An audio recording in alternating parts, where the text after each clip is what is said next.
I stood inside that crowded, high society garden wedding, staring quietly at Julian, my son-in-law, who was standing at the altar in a custom tuxedo, smiling as he slid a massive diamond ring onto another woman's finger.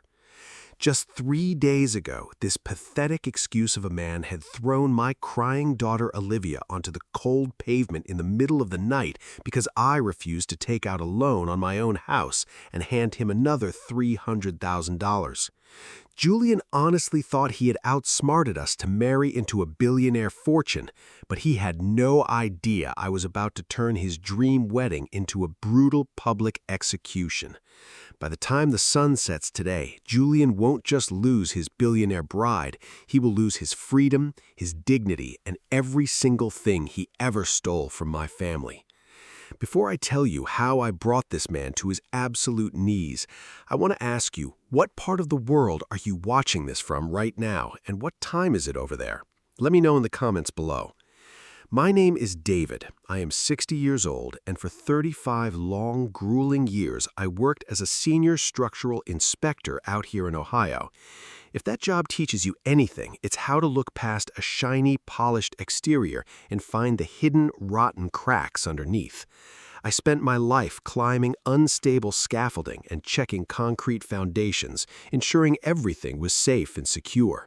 But my greatest project, the only foundation I truly cared about in this world, was my 26-year-old daughter, Olivia. When my wife passed away a decade ago, it became just the two of us. I promised myself I would give Olivia the perfect, stable American life she deserved.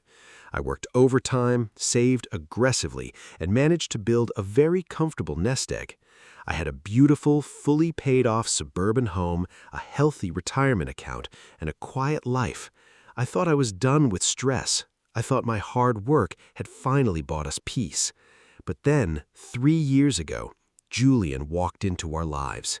He was charming, well-spoken, and always wore a smile that made you feel like he was your best friend.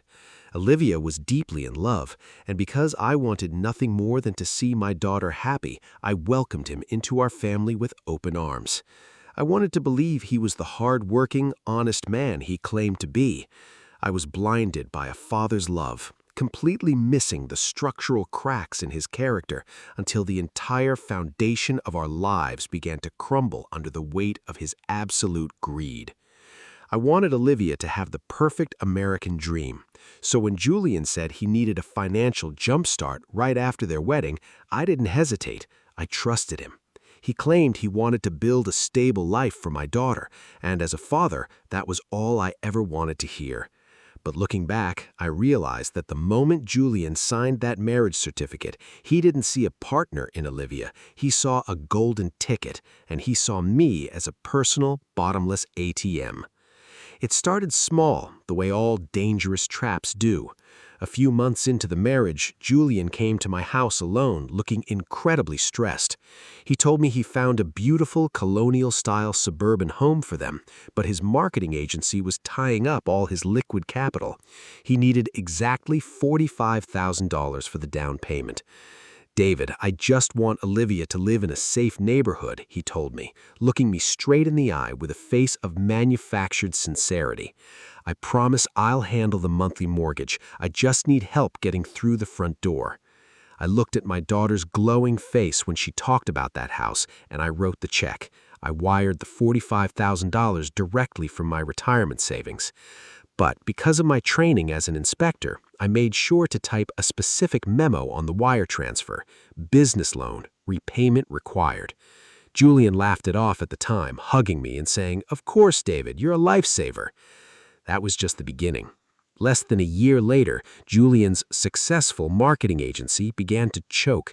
He claimed clients weren't paying on time, and suddenly his old credit card debts from college came crawling out of the woodwork, threatening to ruin their family credit score. He begged Olivia to talk to me. Olivia, sweet and completely loyal to her husband, came to me in tears, terrified they would lose their home. So I stepped in again. I wired another $18,000 to clear his personal debt. Again, I labeled it a loan. But Julian's greed was a bottomless pit. Soon, a monthly pattern established itself. Julian would constantly complain about the economy, blaming everything and everyone else for his financial failures. To keep the peace and ensure Olivia didn't suffer, I started giving them a monthly allowance of $2,500 to cover their mortgage and groceries while Julian supposedly restructured his business. For 3 long years, I quietly drained my hard-earned savings, handing over tens of thousands of dollars just to keep a smile on my daughter's face during our Sunday family dinners. The worst part wasn't even the money. It was the psychological game Julian was playing behind closed doors. While I was funding their entire lifestyle, Julian was busy breaking Olivia down. He was a master of emotional manipulation. He started telling Olivia that she was the reason his business was failing, claiming that the pressure of providing for her was holding him back from becoming a millionaire. He would look at the modest clothes she wore because she was trying to save money and sneer, telling her she didn't look like the wife of a high-flying CEO. He called me a clueless, conservative old man who was hoarding wealth in my retirement fund instead of investing in his son-in-law's genius. Olivia bore the brunt of this toxic insecurity. She became quiet, anxious, and hypervigilant, always walking on eggshells around him, terrified of triggering another one of his screaming fits. She hid it well, always putting on a brave face when I visited, but a father can always tell when the light in their daughter's eyes has been systematically blown out. Julian was systematically destroying her self-esteem, all while living under a roof and driving a car paid for by my sweat and blood. The absolute breaking point came on a humid Tuesday night, a date etched permanently into my brain. Julian had spent weeks talking about a once-in-a-lifetime real estate project in downtown Columbus. He claimed he had a connection that could triple any investment within 6 months. The only problem, he didn't have a dime. He came over to my house, not with his usual fake smile, but with a demanding, aggressive energy. He sat across from me at the kitchen table and told me that I needed to go to my bank, put my fully paid-off home up as collateral, and take out a $300,000 home equity line of credit. "David, you're just sitting on all this dead equity," Julian said, his eyes gleaming with sheer desperation and arrogance. "Give me the 300 grand, I'll run the project, pay off your loan in 6 months, and we will all be rich. It's a no-brainer." I looked at him, and for the first time I felt a cold chill of pure disgust. "Julian," I said calmly, "I am 60 years old. This house is my safety net, and it's Olivia's inheritance. I am not risking my roof on a speculative real estate gamble." Julian's face darkened instantly. He slammed his hand on the table, stood up, and pointed a finger at me. "You're selfish, David. You're trapped in the past, and you're keeping Olivia trapped in poverty with you." He stormed out of my house, tires screeching down my driveway. An hour later, back at their house, Julian exploded. He gave Olivia an ultimatum. "Go back to your old man and force him to sign those bank papers, or this marriage is over." But for the first time in 3 years, Olivia stood her ground. She looked her husband in the eye and said, "No, Julian, I will not let you ruin my father's retirement. We are not taking his house." That was the trigger. Julian went completely feral. He didn't lay a hand on her, but what he did was arguably more malicious. He grabbed Olivia by the arm, dragged her to the front door, and violently threw her onto the concrete porch. He stormed back inside, packed a single duffel bag with a few of her old clothes, dragged it outside, and hurled it into the mud. "If you can't bring any real value to this family, you're just useless baggage," Julian screamed through the window. "Don't come back until you have a check for $300,000. Then he locked the deadbolt and turned off all the lights. At 2:15 a.m., my phone rang. I picked it up to hear the sound of shattered, hysterical sobbing. It was Olivia. She was sitting on the curb in her pajamas, shivering in the dark Ohio night air with nothing but a muddy duffel bag. My blood turned to pure fire. I threw on my jacket, drove to their house at 80 miles an hour, and found my daughter curled up in a ball under a street lamp. I pulled her into the warm passenger seat of my truck, holding her tightly as she wept against my shoulder, her body shaking from the betrayal. As I drove her back to my house, looking at her pale, broken face in the dashboard light, a switch flipped inside me. The gentle, accommodating father who wanted to keep the peace died that night. Julian thought he could discard my daughter like trash because we refused to be robbed. He thought he held all the cards, but he forgot one very important detail. I hadn't just watched him for 3 years, I had kept receipts. By 3 a.m., Olivia was finally asleep in her old childhood bedroom, exhausted from crying. I sat alone at my kitchen table, a single mug of black coffee steaming in front of me, staring out into the dark backyard. My chest felt tight with a mixture of suffocating rage and profound sorrow.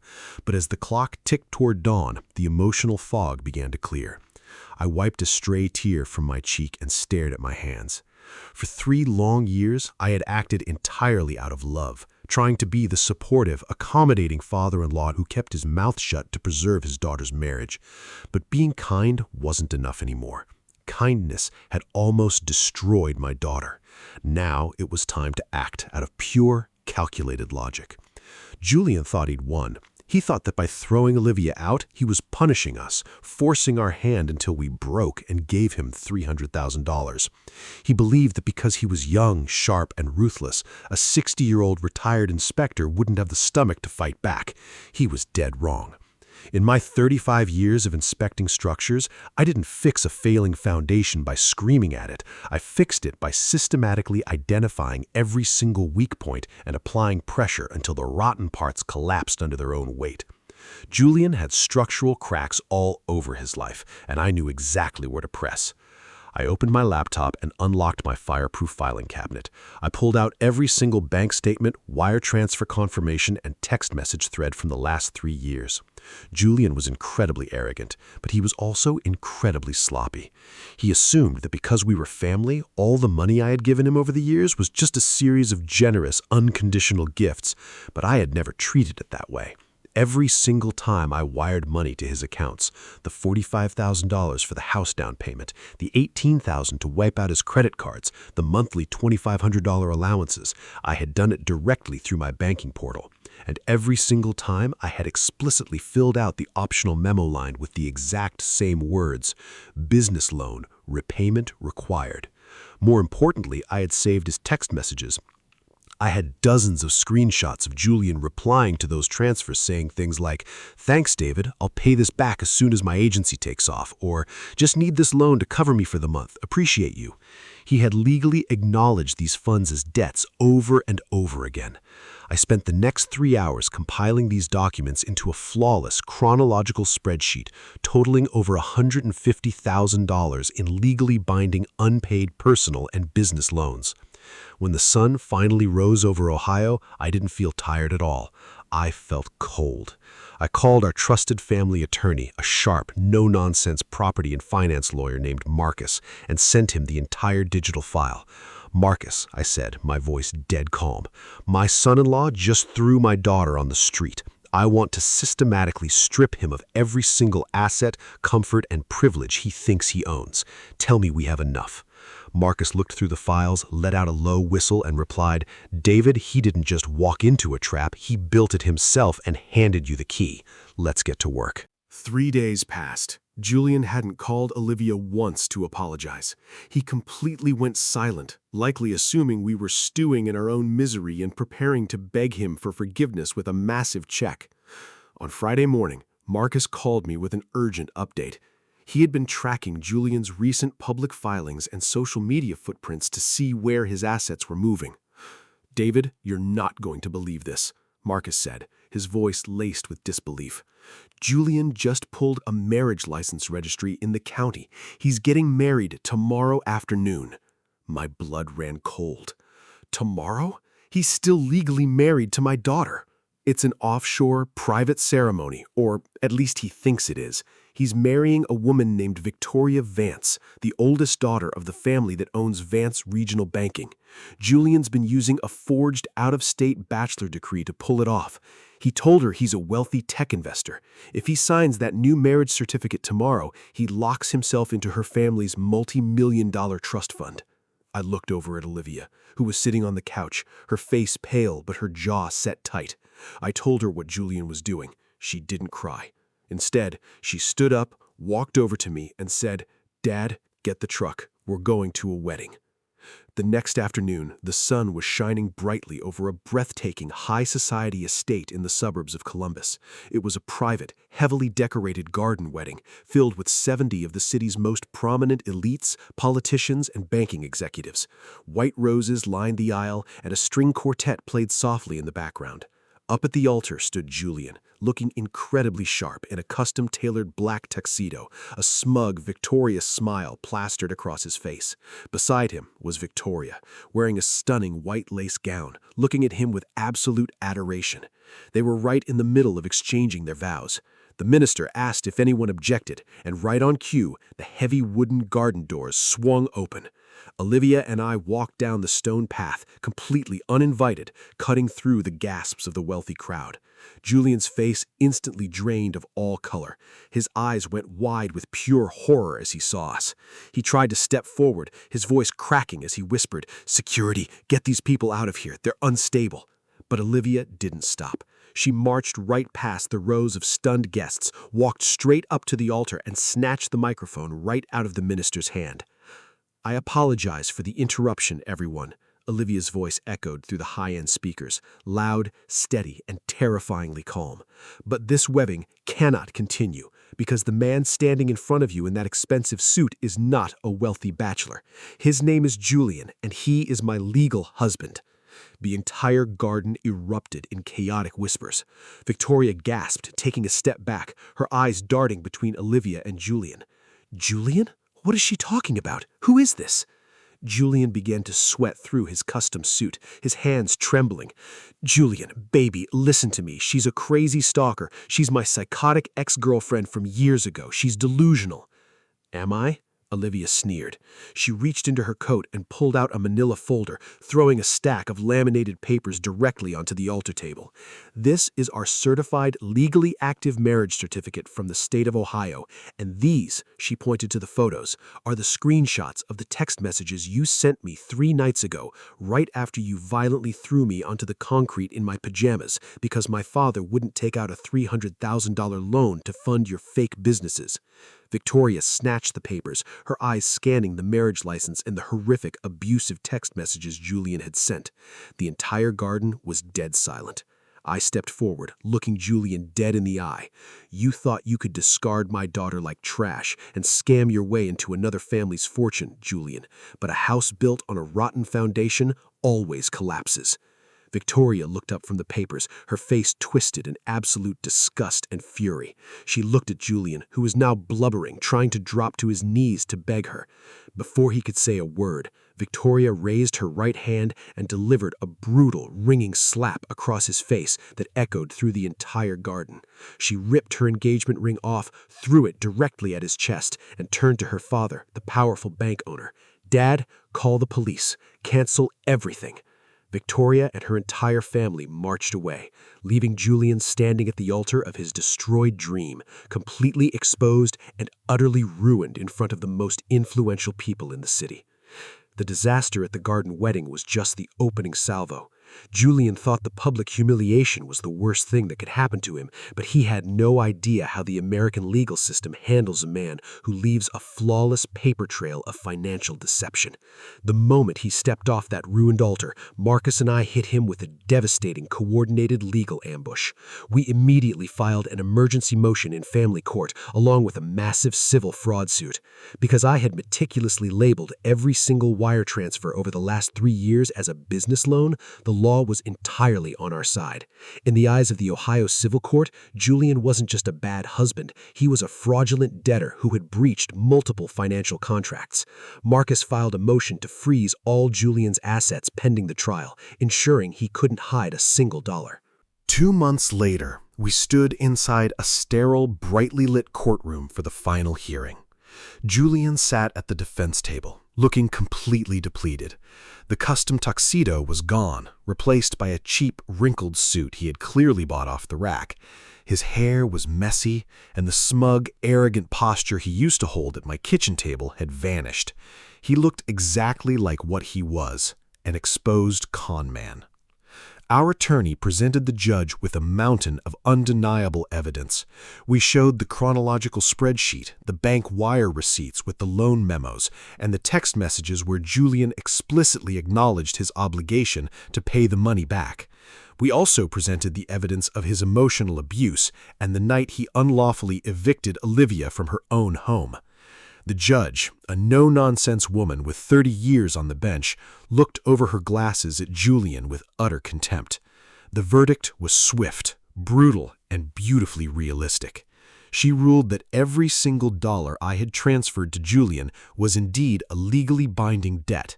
She ordered him to repay the entire $150,000 to me immediately. Furthermore, because of his malicious conduct and fraudulent attempts to remarry while still legally wed, the judge granted Olivia a total divorce, awarded her sole 100% ownership of their suburban home, and ordered Julian to pay her substantial spousal support. Since Julian didn't have the cash to pay the judgments, the court ordered a full liquidation of his remaining assets. His state seized his sports car, auctioned it off. His bank accounts were drained to the absolute negative, and a wage garnishment order was placed on his future earnings. But the real kicker, the thing that truly broke him, was his credit score. In the United States, your credit score is your lifeline. With a massive unpaid court judgment, a frozen bank account, and a forced asset liquidation, Julian's credit score plummeted into the absolute gutter, crashing down to a catastrophic 350. In America, when your credit score hits 350, you become a ghost to society. Julian couldn't pass a basic background check to rent a decent apartment. No bank would issue him a credit card, let alone a loan. No reputable marketing firm would hire an executive with a public record of civil fraud. Within weeks, he was completely blacklisted from the professional world. The last time I saw Julian was a month ago. I was driving down an industrial road on the outskirts of Columbus, running an errand, when I spotted him. He was standing outside a rundown, cheap roadside motel, carrying his belongings in the exact same muddy duffel bag he had thrown Olivia's clothes into. He looked older, broken, and completely desperate. He was entirely on the street, reaping the exact karma he had sown. Now, as I sit on the front porch of my home watching the sunset with Olivia, a deep, unshakable peace fills my chest. Olivia has her smile back. She's running her own life now, free from the shadow of a predator, knowing her father always had her back. Julian tried to tear our family structure down for his own greed, but he forgot that a father's love will always build a foundation too strong for any conman to break.